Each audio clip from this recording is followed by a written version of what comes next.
We are at Sauble Falls Provincial Park. It is June of 2026. We've been here for a Sunday to Friday trip, and we are at campsite number 6 in the West Campground. This is our first time in the park. We've had strange weather. It's been cooler than normal for this time of year. We had some nice sunny days, but last night quite a storm, which is why we're inside the trailer right now. Everything's quite wet outside. The site is, you can see over Sandy's shoulder, very close to our neighbor, and that's true on either side. It's a time of year where I think the park is not too busy. It would certainly be busier in July and August. Any privacy we've had has been because our neighbors have come and gone at various times. Yeah, and it's not just this site. Sites in this park in general are very close together. Sometimes it's hard to distinguish where one site ends and the other begins. There are site poles that have arrows on them to say that this pole goes to the left or to the right, because the sites are so close together that it's hard to tell which site the pole applies to. Mm-hmm. The bugs have been mostly okay, but of course we spent more time inside than we might otherwise if the weather were warmer.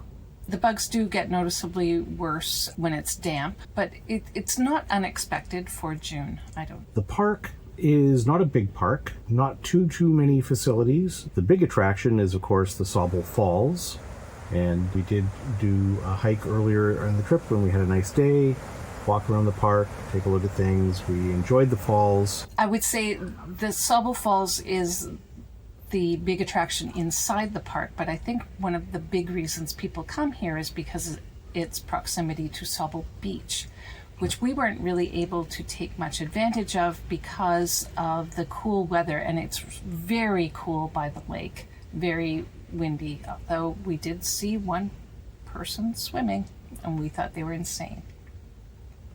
There's some nice paddling to be had, reputedly, upstream from the falls into the Sauble River, and there's another river system which is meant to be quite good for paddling.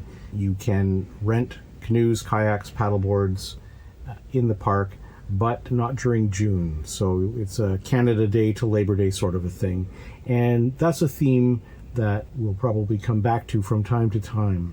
Yeah, much of this area is very tourist oriented to the beach crowd, and so really the whole area comes to life July and August. Not much of a camp store. You can get firewood, no ice, and even with the firewood they had logs but no kindling, and sadly no stickers either. If you want snacks or anything like that, then you're driving 5 minutes into town. There is a store that is very close to the park. We went there, but it seems like they unfortunately have closed their business. And what was fun for us is that store is across the road from Christ the King Lutheran Chapel, where my brother and his wife got a wonderful summer job running services there for the summer back when my brother was the pastor in training. And I got a really bad sunburn when we visited them. There are 2 comfort stations in the West Campground and 1 comfort station in the East Campground. Because the park is, of a size, they're both quite close. So we're very close to one and pretty close to another. We'd be happy enough, I think, in most parks to be as close as we are to the further one. Mm-hmm. So pretty convenient that way. The one that's a bit further is brand new, it seems like, very modern. Happily, the showers, and in fact the sinks, have actual taps that you can control. There's none of this push-button nonsense. Yeah. So really good that way. Quite liked that. And everything in good order, and modern and clean. And the older one, I think, is a certain vintage, but also well taken care of. There's showers, there's laundry. The laundry was $2.50 per load each way. Mm-hmm. The fill and dump is in the east side of the park, so it's across the road. It's a very tight loop, so I expect one of the tricky parts is going to be getting around and getting close enough to the dump spot. So you drive in, it's past the fill. The fill has one hose on either side, so there's one spot to stop, but you can fill from either side, and the dump is just on the driver's side, as you would expect. And all the hoses look like they were threaded. Overall, the condition of the park is very good, I'd say. The roads are in good condition. The sites have a sand and gravel base. And so even after the torrential rainfall we had, I didn't see a single puddle in any campsite. There were some damp areas, but no puddling. So that's very nice. The other thing about this park is the cell service, at least for Rogers, is excellent. It's actually better than I get at home. Been able to watch videos, anything we want to do. There's just no delay. It's perfect signal here. In terms of activities, there's just one trail in the park. It's the Sauble Trail. It's off the end of the East Campground. It's a loop trail, a couple of kilometers long, didn't take us very long to walk. It's a very pleasant stroll in the forest type of a trail. So we weren't able to rent anything. I think the paddling here would be nice. We weren't able to do it this trip because it's not after Canada Day yet. There's no discovery center. For a park of this size, they have a pretty extensive day use area. There are some picnic areas and things like that, lots of parking, but no beach or swimming per se. Yeah, I thought that we might be able to swim in the falls, but looking at them, no. There's just too much water coming over those falls. And in fact, they've got signs up telling you not to go near the falls. For good reason. So what we did do is we left the park and went to a number of places in the area, short drives, and got some good activities in that way. Mm-hmm. So one of the outings we took was to Inglis Falls Conservation Area. We hiked the Pine Loop Trail, which is rated easy by some and moderate by others. I would call it more moderate. It was actually a very pleasant stroll through the forest type of trail. It's a side trail, actually, of the Bruce Trail, and very well marked. And where the trail begins and ends, right by the parking lot, is Inglis Falls itself, which is a really impressive falls. Beautiful. There's a nice picnic area in there, and so on. Many people come to visit and just look at the falls and have a picnic and don't do any hiking. But there are quite a few trails. We picked one of the shorter ones, but it was still a good decent walk on the trail. And one of the side trails of the side trail is where they have some glacial potholes, which is interesting to look at. Mm-hmm. There was some discovery for us. We did pack a picnic lunch there, and afterward we went to the nearby Grey Roots Museum, which is a museum all about Grey County. It's a very large modern building. It's well done. The displays are quite interesting, and there's a lot of interpretation. I would say not that many artifacts themselves, but they're interesting. Yeah, and I don't necessarily want to be overwhelmed by artifacts, but it's good. Another part of the museum is outside. It's kind of a pioneer village sort of thing called Morstan Village, and they've taken, in many cases, structures from other parts of Grey County and brought them here to create a village. There's an audio tour that you can take by listening on your cell phone, and that was very good. We couldn't go in the buildings because, again, it's a July and August thing. We gather that in the summer, not only can you go in the buildings, but I believe they have costumed interpreters there as well. But nonetheless, it was interesting and very well done. Another little day trip that we did was to the Potawatomi Conservation Area, and they have a nice little trail there. A little bit of a stroll through the forest. They had some really nice rocks with moss growing all over them. Yeah. I think I've got a picture we'll show. It was beautiful. And there's a waterfall there. And the waterfall, unfortunately, we didn't get a great look at it because you could get a bit of a peek at it from the top. There was another side trail that we could have taken that would have gone down into the gorge, and I imagine we would have been able to see the bottom of the falls. Mm-hmm.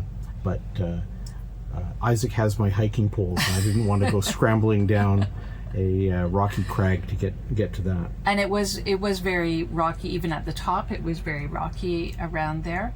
The other thing was that trail was damp, a little mucky, not super muddy, but it was a little mucky, and therefore the mosquitoes loved it. We did, in fact, end up taking out our bug jackets on that trail.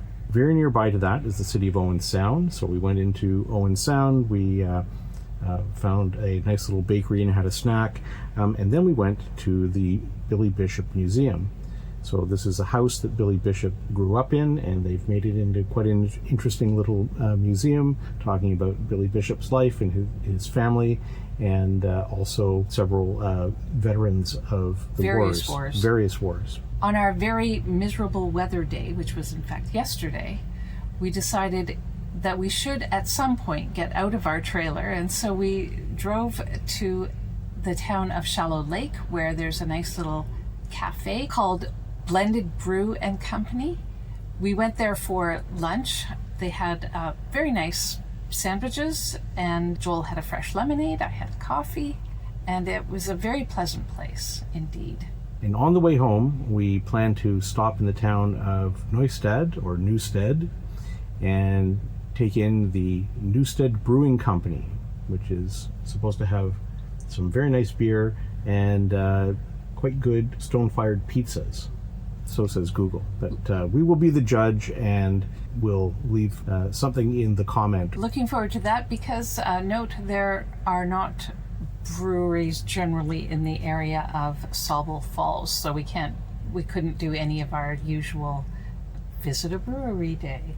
So one of the things we changed in our setup this time was to pull our stove in between the green box and the trailer. We found the metal table actually fits over top of the picnic bench, and that puts my little induction stove right beside where I prepare food on our kitchen green box, and I found that setup really great.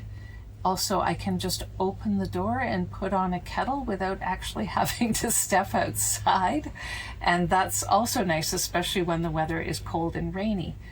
And that worked really well, and I think that might be the setup going forward. And one less extension cord to plug in the induction stove. That's right. There are no sites that we've seen in the park that we think, oh boy, we've got to come back just to get that site. The sites are not the main attraction. I think the reason to come to this park is because you want to take advantage of what's going on at Sauble Falls. Based on a couple of the views that we got from the Sauble Trail, it seems like the paddling on the Sauble River would be quite good. Yeah, and it's always better to paddle on a river than a lake. From our experience, it's just more interesting. Mm-hmm. If we were to come back here, we would be very careful looking at the dimensions of sites, because there are some tiny, tiny sites. Some of them really are just driveways. The one that we're on is a deep driveway, but it's really just a driveway. And so the privacy really isn't. So overall, it's been a pretty nice trip. The weather has been a little cooler than we would have preferred. There were things that we would be able to do if we were to come after Canada Day and before Labor Day. So if we were to come back here, I would say July and August. Not necessarily 5 nights. I think 4 nights would be enough for this park. If everything was open. But it's a beautiful area, and there's lots of things to do if it's the right time of year. Overall, my impression is that Sauble Falls is a nice park, but more of one that you would stay at, not as a destination, but as a place that would form part of a longer trip. Yeah, another idea for future selves would be to do a Huron Coast trip, so taking in parks like McGregor, for example, and then adding in Sauble Falls. So I think that would be a nice trip. Blue water. The Blue Water trip. Well, there it is, Sauble Falls Provincial Park.